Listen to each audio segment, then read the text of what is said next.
sin el ánimo de ver hacia el pasado, ¿ya debemos olvidar o superar la perspectiva de la enchilada completa?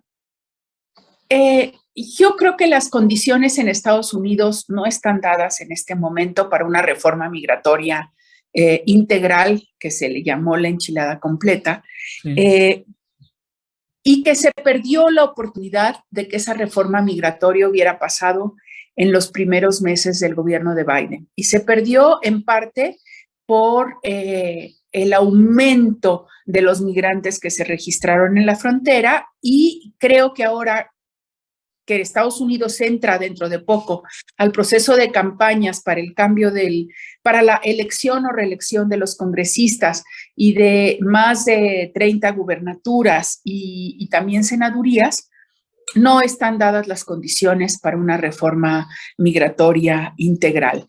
Y veo también difícil que entre 2022 y 2024 pueda darse una reforma migratoria, aunque sea de temas muy específicos, como sería el de los soñadores o como sería el de los cambios de las reglas de asilo. Lo que sí podemos ver en el corto plazo es un incremento de las visas H2A, que son las visas para trabajadores agrícolas, tanto para mexicanos como para centroamericanos, porque la economía americana está funcionando casi en pleno empleo, entonces necesita mano de obra urgente. Bien. ¿Sí?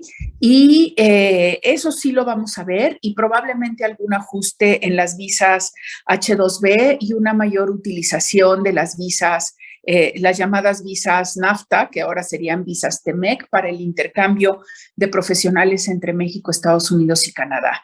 Pero eso es muy pequeño y eso no implica lo que creo yo que importa más, que es la regularización del estatus migratorio de los millones de indocumentados que hay en Estados Unidos, y que corresponde al Congreso de Estados Unidos definir cómo puede ser ese proceso de regularización. Dejo una última pregunta, embajadora, con mucho cariño y la perspectiva de que podamos tener una tercera sesión donde platicamos este asunto, pero sí, a mí me encantaría ver a la embajadora de México, con quien en este momento tengo el honor de platicar, haciendo conciencia a nivel mundial de que los términos de intercambio, ¿se acuerda ese viejo sueño del nuevo orden económico internacional?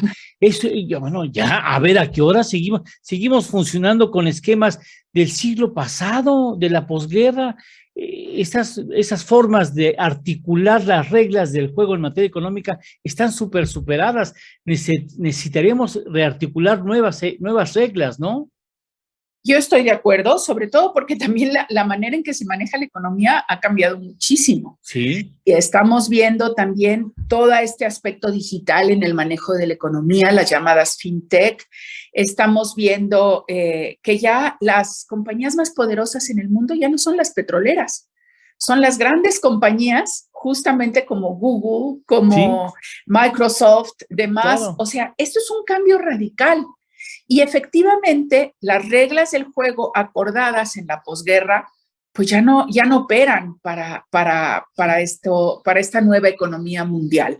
Y vemos a nuestros hijos y a nuestros nietos que ya, bueno, yo tengo nietas de 2 años que saben manejar el teléfono celular mejor que yo, a los 2 años y medio. ¿No? Entonces, las generaciones jóvenes ya se van a mover en otra dinámica, y efectivamente las reglas de la Organización Mundial de Comercio, todo, pues ya no son operativas. Y creo que también se requiere un cambio en las instituciones financieras internacionales y que ya también han perdido peso en comparación con el peso de los bancos comerciales, ¿sí?